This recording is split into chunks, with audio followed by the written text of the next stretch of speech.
Welcome to Connect with Citizens. I'm your host, Doug Filaroski. I'm here today with Sean McClung, Director of Citizens Catastrophe Operations Unit. That's the team responsible for making sure citizens respond quickly and professionally to our customers after a catastrophe such as a hurricane. The team was named Citizens Team of the Year in 2023. They make sure that the company ramps up enough adjusters to respond to our customers in their time of need. Welcome, Sean. Thanks, Doug. Glad to have you here. So, in the normal course of things, Citizens gets about 25,000 non-catastrophe claims per year. But after a hurricane, we can get tens of thousands of claims. I think after Irma in 2017, we got 80,000 claims. Yeah, that's correct. How do you prepare for something like that? It's ongoing. It's year round, and our planning process starts really at the end of the year before. So we look at around November, December is when we start seeing what the season before produced. We look at changes that we have in personnel, technology, and then any history from any response we may have had that year. We gather all that together. We do an analysis to see what we did well, what we can do better, what adjustments we need to make. And really, a lot of that revolves around technology every year, too. So that planning process starts then. We move into early in the current year, which the hurricane year. So then you're looking at January, February. We start to work with about 40 different business units in the company that all write individual CAT plans. We compile those, we work with those, we see which groups really interact with each other during catastrophe response. And then we start to write a master plan. And part of that catastrophe master plan includes a lot of testing as well. So we have some testing that we do every year. And then each year we'll identify new areas that we'll want to test for that upcoming year. So as we roll around to that July 1st area, we're looking at the heat of hurricane season starting up, is when we want to make sure that we have all of our planning ready and all of our testing completed, so we're ready to respond in that instant. Right. So that's interesting. And you had mentioned technology earlier. What role does that play? Can you give me some examples of the kinds of technology that we're going to put into use this year? Yeah, it's a large player. Like you said, if you're going from operating a normal volume of 20,000 claims a year and you're going to quadruple it, whatever the number is, in just the span of time, it's almost instant that these claims in. We get the vast majority of these claims within the first 3 weeks of a storm. So you have to really find ways to be efficient. That's where the technology comes into play.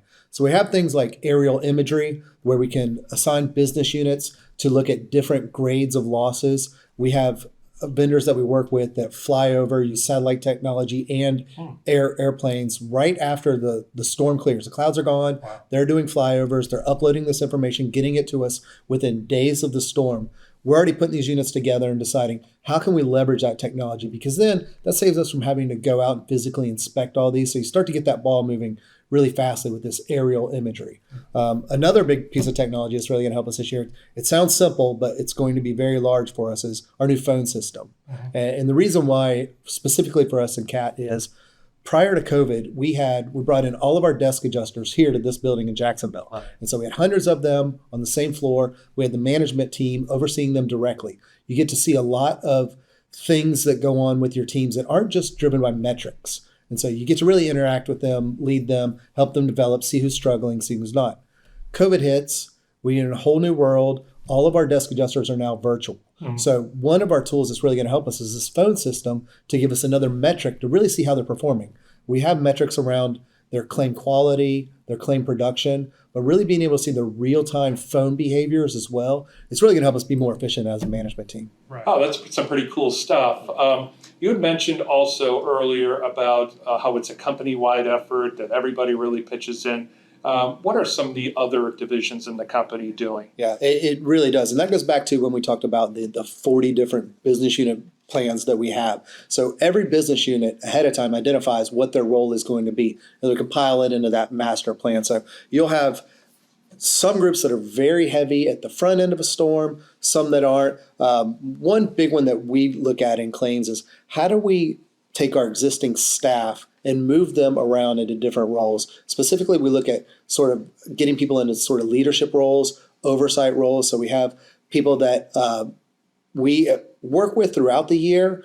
Their frontliner leaders work with them throughout the year, identify who's going to be available to come in, because as you mentioned, we have this large independent adjusting force. We may bring on 500, 600, 1,000 adjusters in a couple of days. You can imagine how a team of 4 CAT managers can't possibly oversee that many people. So we look at bringing people from other areas of claims and bringing them into leadership roles. That's one of the biggest areas that we see. Then you have other areas. You have all the accounting that goes in with it. They have to know how they're going to ramp up. And then you think about, if I'm a business unit that has to loan people out into CAT, how do I backfill all that work? Because their work is never going to go away just because of storm hits. So they all have those small CAT plans. That are they bringing in contingent workers?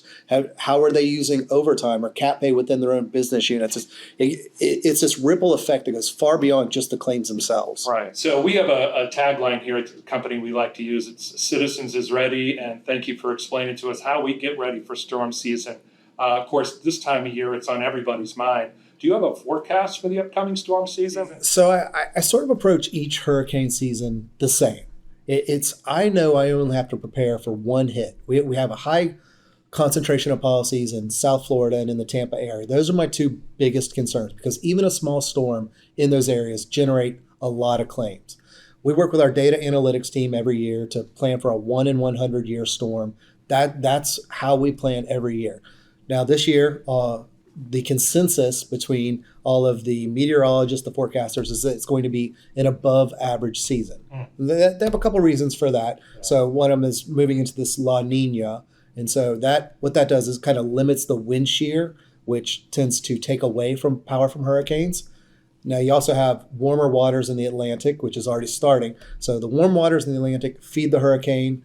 The lack of wind shear keeps it going. So all the forecasters are predicting a higher than average season. So I think about that, yet I prepare the same that I would prepare even if they said it was less than an average season, because my concern is still the one hit.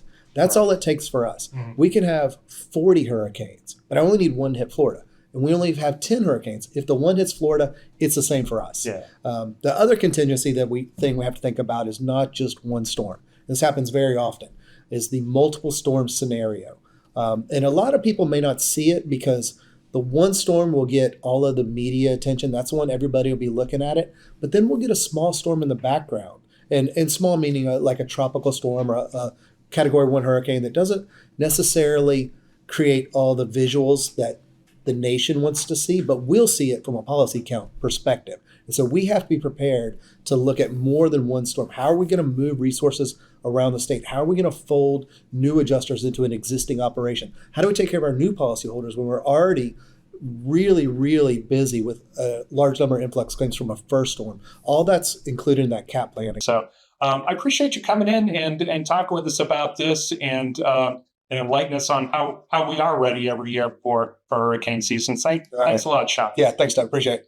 All right. Well, that'll do it for this edition of Connect with Citizens. We'll see you next time.